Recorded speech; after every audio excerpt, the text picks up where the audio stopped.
গোপাল ভাঁড় এক অনবদ্য চরিত্র। তিনি হলেন বাঙালিদের ইমোশন, বাঙালিদের আবেগ। আজকের দিনেও বাচ্চা থেকে বড় সবাই গোপাল ভাঁড়ের গল্প জমিয়ে উপভোগ করে। কিন্তু কে এই গোপাল? সে কি সত্যি বাস্তব চরিত্র নাকি কাল্পনিক চরিত্র? তিনি বুদ্ধিমতী ও বিচক্ষণ মানুষ ছিলেন। কলকাতায় আজও তার বংশধর বসবাস করে। তিনি গোপাল ভাঁড়ের বংশের তালিকা দিয়েছিলেন।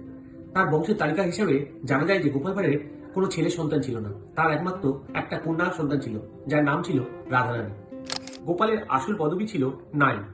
তার বাবার নাম ছিল দুলাল চন্দ্র নাই আর ঠাকুরদার নাম ছিল আনন্দরাম নাই। গোপালরা দুই ভাই ছিল, কল্যাণ আর গোপাল। ১৬ শতকের মাঝামাঝি সময়ে মুর্শিদাবাদ জেলায় গোপালের জন্ম হয়। কৃষ্ণচন্দ্র তার বুদ্ধিমত্তায় খুশি হয়ে তাকে রাজসভায় স্থান দিয়েছিলেন। গোপালের পদবী ভাঁড় নয়, ভাঁড় শব্দটি লোকমুখে প্রচলিত। রাজা কৃষ্ণচন্দ্র তাকে ভান্ডারী উপাধিটা দিয়েছিলেন। গোপাল ভাঁড়কে নিয়ে আরো অনেক তথ্য আছে, সেটা একটা এপিসোডে কমপ্লিট করা সম্ভব নয়। এই সমস্ত তথ্যগুলো জানতে হলে আমাদের পেজটিকে সাবস্ক্রাইব করুন আর কমেন্ট করে জানান আপনারা গোপাল ভাঁড় সম্বন্ধে কি জানেন।